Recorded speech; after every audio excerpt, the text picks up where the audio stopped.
প্রত্যেকেই জীবনে বিভিন্ন সময় বিভিন্ন রকম কঠিন সময় পার করেছি।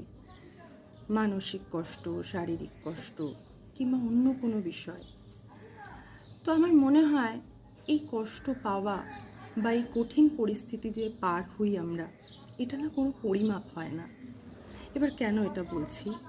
আমি অনেক সময় অনেক মানুষকে দেখেছি কারোর সাথে নিজের কষ্টের কথা শেয়ার করতে, যে জানো আমার না এরকম হয়েছিল, সেই সময়টা যে আমি কী কষ্ট করে পার করেছি আমি ভাবতে পারবে না। যার সাথে কথাটা শেয়ার করছে সে অনেক সময়, বেশিরভাগ সময় দেখেছি বলেছে যে তোমার সাথে এটা হয়েছিল, তুমি জানো আমার সাথে কি হয়েছে। প্লিজ এভাবে বলবেন না।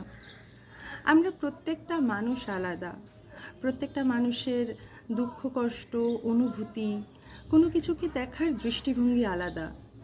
তাই আপনি কতটা কষ্ট পার করেছেন সেটা বোধহয়